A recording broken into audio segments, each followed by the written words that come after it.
আরিফ, তুমি কেমন আছো? আলহামদুলিল্লাহ ভালো আছি। আপনি কেমন আছেন? আলহামদুলিল্লাহ, আমিও ভালো আছি। ঠিক, আজকে তোমার কি পরীক্ষা? কোরআন মুখী। আচ্ছা, তাহলে আমি তোমাকে কিছু প্রশ্ন করবো, তুমি অ্যান্সার করবে, ঠিক আছে? মাদ অর্থ কি? মাদ কাকে বলে?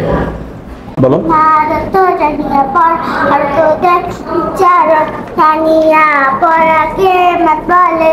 আচ্ছা, ধন্যবাদ। কোকমান মাদ কাকে বলে? খাড়া জবর খাড়াজের উল্টা পেশ মান মাদের হরফ। আচ্ছা, ঠিক আছে। হরকত কাকে বলে বলো দেখি? এক জবর এক জের এক পেশকে হরকত বল।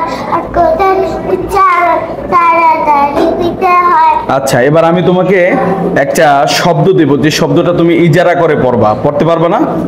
আচ্ছা, এই যে এই শব্দটা একটু ইজারা করে পড়ো দেখি। হ্যাঁ।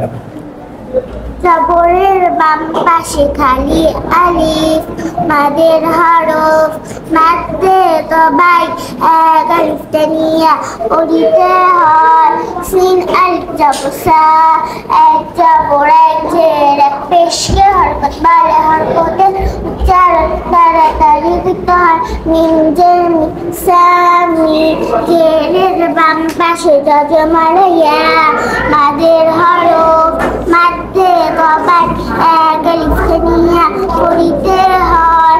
আইনিয়া জের ই সামি এক জবর এক জের এক পেশকে হরকত বলে। হরকতের উচ্চারণ তাড়াতাড়ি করতে হয়। নুন জবর না সামি না। ধন্যবাদ।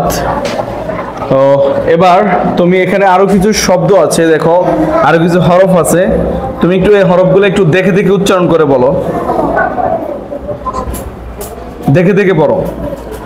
তারুমা উমরু আমিলা ইবিলি আমিরি খলাকা। অনেক সুন্দর হয়েছে, তোমাকে অসংখ্য ধন্যবাদ। তুমি অনেক সুন্দর করে পেরেছো। তোমার জন্য শুভকামনা রইলো।